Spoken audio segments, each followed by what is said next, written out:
et bienvenue sur ma chaîne. Je suis ravie de vous retrouver pour une nouvelle vidéo qui sera, comme vous l'avez vu dans le titre, une pile à lire. Mois d'avril, j'ai la chance d'avoir des vacances, donc je vais lire un peu plus.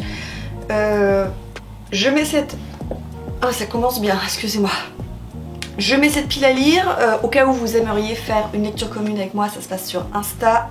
Vous allez voir dans la description de la vidéo, il y a mon lien. Il y a déjà des lectures communes qui sont organisées, que je vais mettre en place. Alors j'ai les noms des personnes, j'ai plus qu'à créer les groupes sur Insta et à définir les dates de commencement, de début de ces lectures communes. Vous verrez qu'il y a des livres qui étaient dans ma palle du mois de mars que je n'ai pas eu le temps de lire parce qu'en fait au mois de mars finalement j'ai lu des gros pavés et ça m'a ralenti dans mon rythme de lecture. Donc il y a deux livres qui reviennent dans la palle du mois d'avril. J'ai dispatché un peu parce que je ne pouvais pas lire. En fait de ma pile du mois de mars il me restait 3 romans, un polar et 2 services presse. J'en casse, donc je casse 2 romans dans cette palle du mois d'avril et puis il y a un autre livre que je cale dans la palle du mois de mai. Bon, c'est pas très grave, ils seront lus. Je commence donc cette palle, je vous présente d'abord mes lectures perso. Ouais, je crois. Oui, parce qu'après c'est que du SP. Donc je vous montre d'abord mes lectures perso. Donc au mois d'avril, j'ai prévu une lecture commune. Je sais qu'il y a Jérôme, GG Bookin, qui va lire ce livre avec moi. Et il me semble que j'ai noté Jeanne également. Donc c'est Homesman de Glendon Swarthout, je sais pas comment on prononce. C'est aux éditions Galmester. Alors très belle collection, Totem. C'est un livre qui fait partie en plus de ma pile à lire des reliques de ma palle. Donc les reliques de ma palle, je vous mettrai le lien si vous le souhaitez, si vous voulez aller voir dans la description de ma vidéo. C'est les livres qui sont dans ma palle depuis super longtemps. Je les ai tous mis, j'en ai une vingtaine et le but ça va être de tous les lire cette année. Donc ce roman, on est au milieu du 19e siècle, au cœur des grandes plaines de l'Ouest, et on est avec un chariot qui avance péniblement à rebours de tous les colons. Et dans ce chariot, il y a 4 femmes brisées devenues folles au cours de l'hiver impitoyable de la frontière et que la communauté a décidé de rapatrier dans leur famille. Et une seule personne a accepté de les escorter, il s'agit de Mary B. Cuddy, une ancienne institutrice solitaire. Voilà, mais à cette époque, les femmes ne voyagent pas seules. Briggs, un bon à rien voleur de concessions, sauvé de la pendaison par Mary B, va devoir donc les accompagner. Il n'est pas très gros, il fait... Mais il fait même pas 300 pages.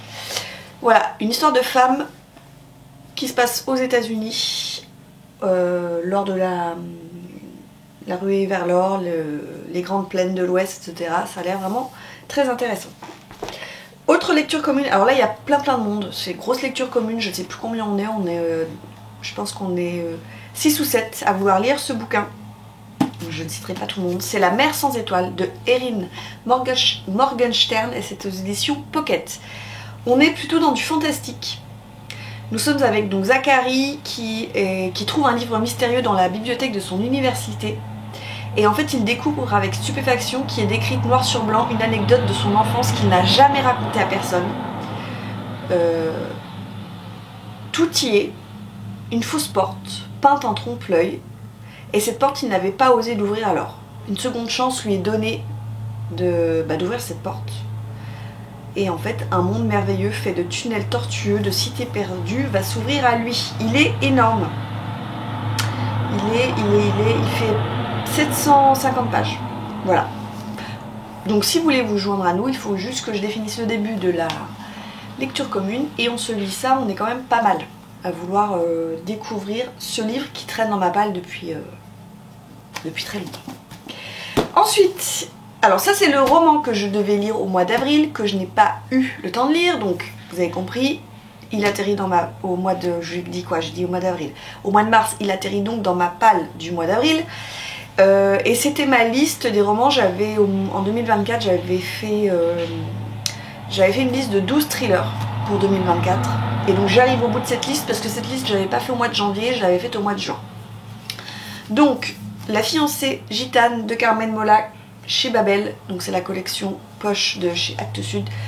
Qui plus est, que j'avais fait dédicacer au Quai du Polar. Donc lui, il rentre en plus dans 2 piles à lire. Il rentre dans ma pile à lire festival et salon, parce que j'ai une pile à lire festival et salon où je mets tous les livres que j'ai fait dédicacer lors des festivals, lors des salons. Je suis désolée, vous entendez la tondeuse. C'est mon mari qui tombe et qui passe juste devant ma fenêtre. Voilà, c'est très agréable pour vous. Et il rentre aussi donc dans ma pile de thriller. Je vous redonne juste, on est avec Elena Blanco, donc c'est un polar espagnol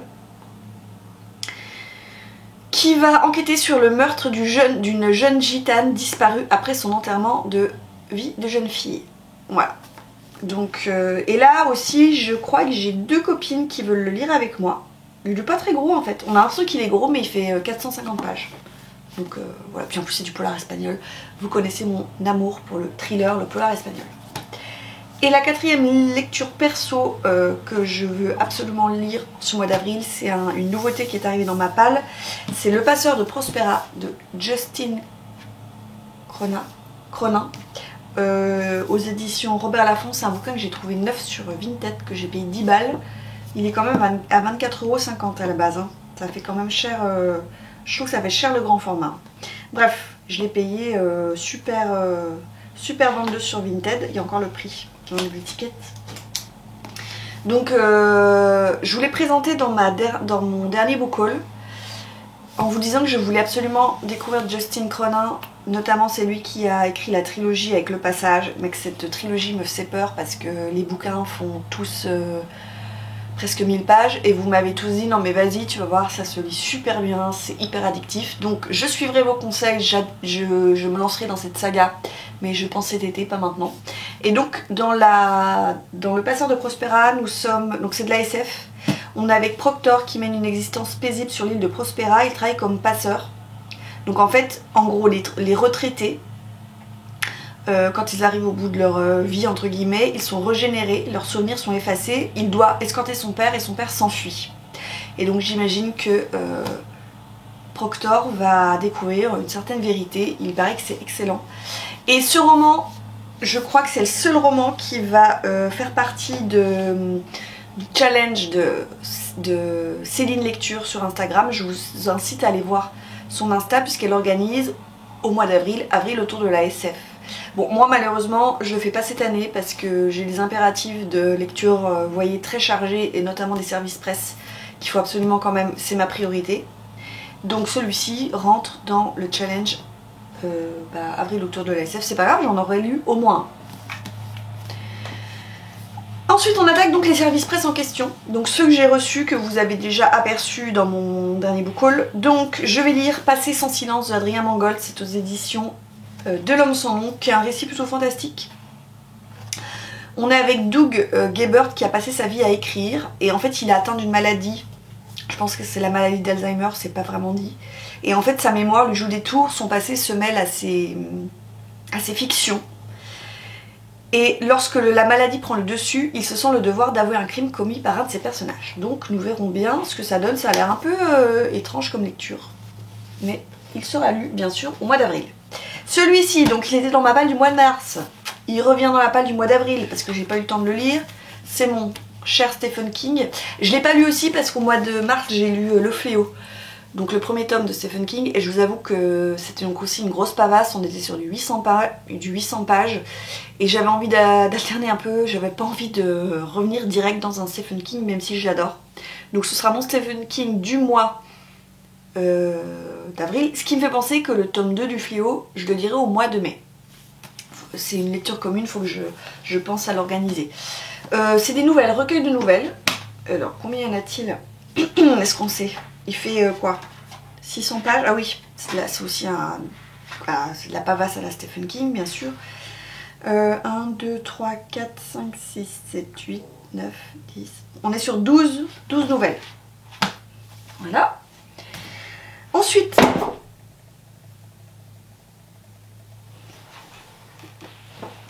aucun livre n'a été blessé durant cette séquence. Ensuite, service presse également de la part des éditions Belfond, c'est Dans la forêt du croque-mitaine, que j'ai très envie de lire, de Ivar Léon Menger. Ça a l'air incroyable, il est pas très gros en plus. On est dans un petit village de Lodenwald, donc c'est en Allemagne.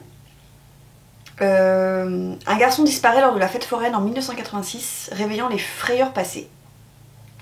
Et donc on va suivre le commandant de police retraité Hans Stahl qui reprend l'enquête. Et on va parler notamment d'une clinique psychiatrique. Ça a l'air prometteur. Donc là on est plutôt dans du polar. D'ailleurs ce que je vous présente après c'est du polar et du roman historique. Je vais lire de Béatrice Nicodème, Une mort qui tombe à pic, c'est chez City. C'est du cozy mystery, je vous l'ai présenté dans mon dernier book haul. Donc on est avec Iris Doyle qui a 40 ans, qui décide d'aller sur l'île anglo-normande d'Alderney. Elle va gérer des locations saisonnières, un job plutôt tranquille. Elle est passionnée d'astrologie, mais sur place les choses tournent à la catastrophe. Elle va découvrir son voisin Mr. Savage mort au pied d'une falaise. Et quelques jours plus tard, elle tombe sur une autre victime. Voilà, et c'est le premier tome donc d'une nouvelle série qui s'appelle Les Mystères d'Alderney. Voilà, petit cozy mystery. En plus, franchement, il est court, ça se lit bien entre deux gros pavés.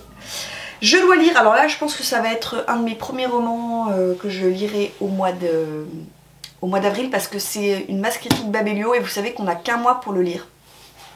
Donc je crois que je dois le lire et rendre ma chronique avant le 15 avril. Donc c'est le dernier Sir Cédric, Survivante, c'est aux éditions Michel Lafon.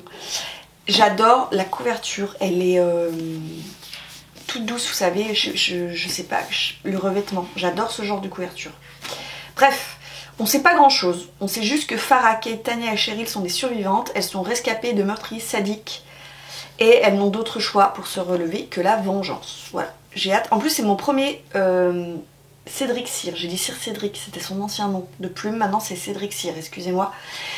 Pour la petite anecdote, normalement dans ma palle d'avril j'aurais dû mettre Vindicta de Cédric Cyr, qui fait partie de mes 12 thrillers, mais je me suis dit 2 Cédric Cyr dans le mois ça va pas le faire, donc je l'ai décalé et je lirai au mois de...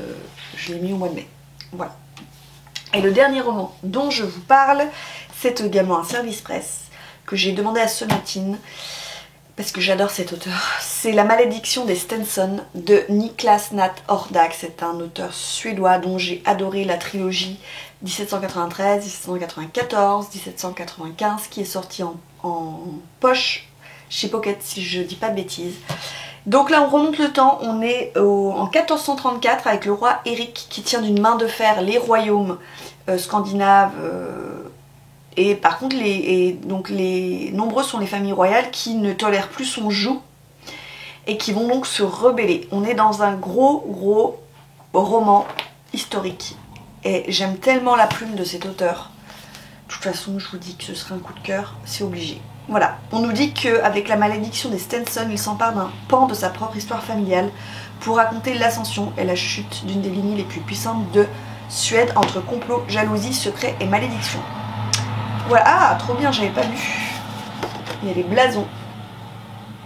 Voilà, avec la généalogie des personnages. Voilà, bah écoutez, c'en est tout pour cette pile à lire. N'hésitez pas à aller voir le détail sur... je vous mets en descriptif le détail sur Livre Addict, si vous voulez aller voir les résumés, si vous voulez éventuellement aller voir des avis qui ont déjà été postés.